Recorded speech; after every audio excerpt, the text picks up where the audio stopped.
एक अच्छी हुकूमत विप्लव देव के नेतृत्व में आपको मिली हो। अब से यहां पर मानिक साहा जी हमारे मुख्यमंत्री हैं। मानिक साहा जी के नेतृत्व में भी किस तरीके से हमारे त्रिपुरा राज्य का विकास हो रहा है, यह मुझे बताने की जरूरत नहीं है, आप सब इसे अच्छी तरह समझते हैं। राज तो बराबर बदले, लेकिन राज बदलने के बाद जो सुराज आना चाहिए, अच्छा राज्य आना चाहिए, जनता की सेवा करने वाली जो हुकूमत आनी चाहिए, वह त्रिपुरा को नहीं मिली थी। 2018 के बाद जाकर इस त्रिपुरा में सुराज आया है बहनों भाइयों, अच्छा राज्य है,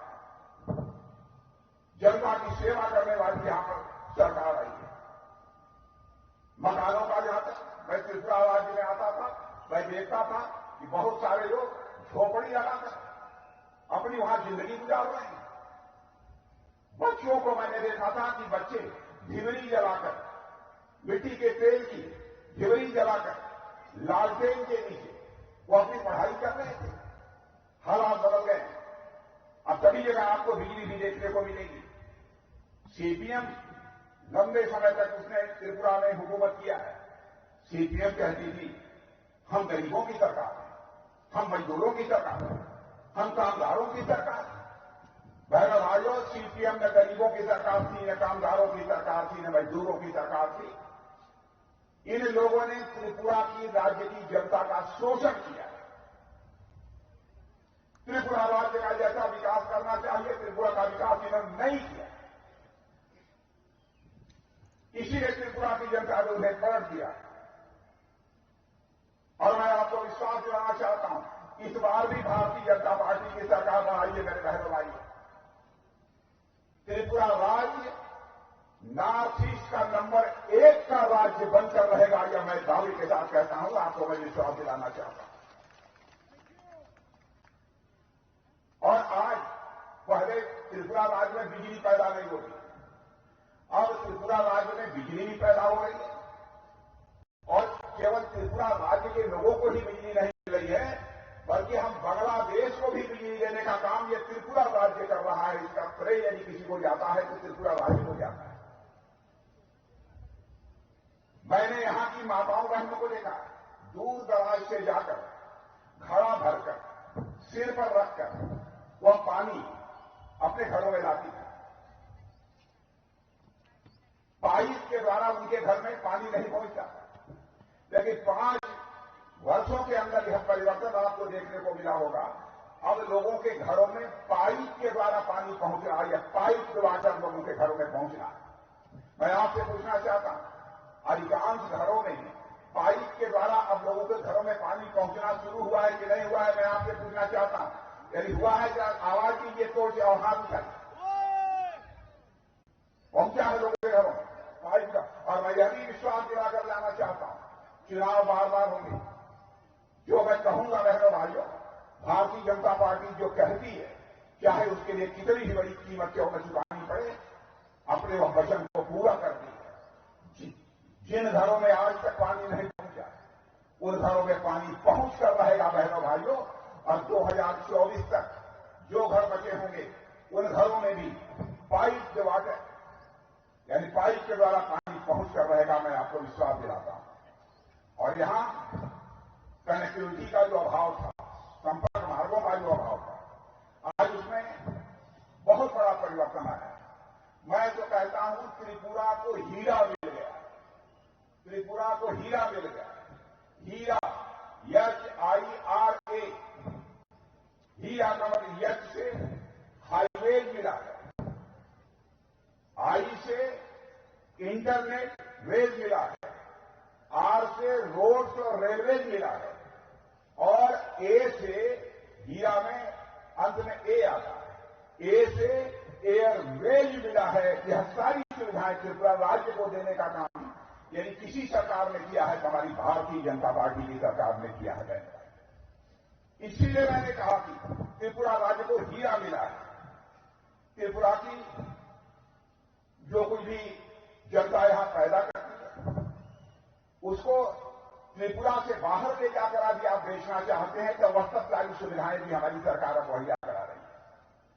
हमारे प्रधानमंत्री का मानना है त्रिपुरा एक ऐसी जगह है जहां पर की ऐसी भी चीजें पैदा होती हैं जिनकी जरूरत देश के दूसरे राज्यों को भी होती है, लेकिन आवागमन का साधन न होने के कारण इन सब सारी चीजों का ट्रांसपोर्टेशन ले जाना यह संभव नहीं हो पाता है।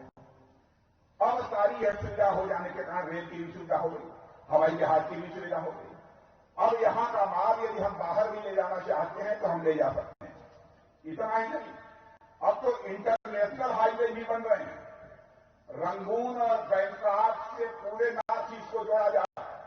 अब तो त्रिपुरा में और नॉर्थ ईस्ट में कोई सामान पैदा होगा, उसको यदि आप बेचना चाहते हैं तो केवल आप त्रिपुरा में ही नहीं बेचेंगे, जरूरत होगी कि रंगून और बैंकॉक थाईलैंड तक ले जाने का काम आप करेंगे। मेरे बहनों भाइयों, यह व्यवस्था हमारी सरकार ने कर, इतने बड़े परिवर्तन हमारी सरकार ने किया है। अब इंटरनेशनल ट्रेड का एक बड़ा गेटवे बनने की तरफ हमारा यह त्रिपुरा राज्य तेजी के साथ आगे बढ़ रहा है। त्रिपुरा में पहले कितने मेडिकल कॉलेज, विप्रो जी, त्रिपुरा में कितने मेडिकल कॉलेज थे पहले सीपीएम के राज्य में?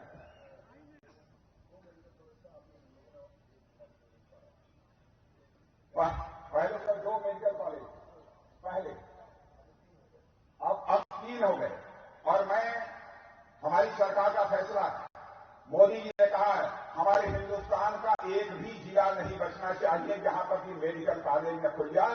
त्रिपुरा के हर राज्य में, हर जिले में मेडिकल कॉलेज खुलेगा। बहनों भाइयों, हर जिले में मेडिकल कॉलेज खुलेगा। गरीबों की चिंता करने वाली, दलितों की चिंता करने वाली, शोषितों की चिंता करने वाली यदि कोई सरकार है मेरे बहनों भाइयों तो वो भारतीय जनता पार्टी की सरकार है। यदि यह सरकार दलितों की, गरीबों की, वंचितों की चिंता करने वाली, आदिवासियों की चिंता करने वाली सरकार न होती तो मैं समझता हूं न तो लोगों के घरों में शौचालय बनता, न तो लोगों के घरों में पानी पहुंचता, न तो लोगों के घर में बिजली पहुंचती, और न तो लोगों को आयुष्मान भारत का कार्ड देता। 12.5 लाख लोगों को त्रिपुरा में आयुष्मान भारत का कार्ड मिला हुआ। पहले गरीब आदमी बीमार हो जाता था, पैसे के अभाव में वह अपना इलाज नहीं करा पाता था, लेकिन जब से हमारे प्रधानमंत्री ने आयुष्मान भारत का कार्ड लोगों को मुहैया कराया है बहनों भाइयों, 5 लाख रुपए तक का मुफ्त इलाज गरीबों का हो रहा है। इसकी भारत में कभी कल्पना नहीं की जा सकती। मैं दावे के साथ कह सकता हूं, यहां भी जो लोग बैठे हैं इनमें से कुछ लोग ऐसे होंगे जिनको निश्चित रूप से आयुष्मान भारत का कार्ड मिला होगा। इनमें से यदि मिला है तो मैं आपसे कहूंगा कि हाथ उठाइए कितने लोगों को आयुष्मान भारत का कार्ड मिला। मीडिया के मित्रों, आप भी अपना कैमरा घुमाकर देख लीजिए कितने लोगों को यहां पर जो है आयुष्मान, हाथ उठाइए एक बार, कितने लोगों को मिला है? इतने लोगों को आयुष्मान भारत का कार्ड मिला है। और जिनको आयुष्मान भारत का कार्ड मिला है, मेरे बहनों भाइयों, मैं आपको बतला दूं, यदि 1 साल में आपकी बीमारी ठीक नहीं होती है तो फिर दोबारा भी 5 लाख रुपए का इलाज आपका मुफ्त में किया जाएगा। यह हमारे प्रधानमंत्री ने पक्की व्यवस्था की। यह है, पहले चुनाव होते थे, हिंसा होती थी, बड़ी संख्या में लोग मारे जाते थे, किसी का हाथ कटता था, किसी को चाकू लगता था। लेकिन अब त्रिपुरा में कोई हिंसा हो रही है? कोई हिंसा हो रही है त्रिपुरा में? बहनों भाइयों, यदि कोई भी त्रिपुरा में हिंसा करने की कोशिश करेगा और भारतीय जनता पार्टी की सरकार रहेगी तो उसका स्थान उसका घर नहीं होगा, सरकार की जेल होगी, सरकार की जेल होगी। हिंसा करने वालों को कभी माफ नहीं किया जाएगा। वर्षों तक इस त्रिपुरा का आदिवासी समाज की उपेक्षा का शिकार हुआ। पहली बार भारतीय जनता पार्टी के नेतृत्व की सरकार बनी जब अटल बिहारी वाजपेयी भारत के प्रधानमंत्री थे। आदिवासियों के कल्याण के लिए उन्होंने कहा, भाई आदिवासियों का कल्याण किसी मंत्रालय में कोई आदिवासी लोगों के कल्याण की व्यवस्था की जाए उससे काम नहीं चलेगा। आदिवासियों के कल्याण के लिए अलग से मंत्रालय बनाया जाना चाहिए यह काम भी पहली बार यदि किसी ने किया था तो हमारे नेता अटल बिहारी वाजपेयी ने किया था, जो कि भारतीय जनता पार्टी थे। अलग से हम लोगों ने मंत्रालय बनाया और आदिवासियों के वेलफेयर के लिए पहले केवल 31,000 करोड़ रुपए का बजट हुआ करता था। 21,000 करोड़। लेकिन आज मेरे बहनों भाइयों मैं कह सकता हूं कि वह बजट बढ़कर 31,000 करोड़ रुपए से बढ़कर 88,000 करोड़ का हो गया है पहली बार। यही हमारी सरकार है। हमारे आदिवासी भाइयों को भी बेहतर सुविधाएं मिलनी चाहिए, इसकी मुकम्मल व्यवस्था हमारी सरकार ने की है। एकलव्य मॉडल स्कूल पहले जितने थे उनकी भी संख्या पहले से बढ़ गई है और लगभग 1,20,000 आदिवासी वनवासियों को भूमि का पट्टा भी हमारी सरकार ने दिया।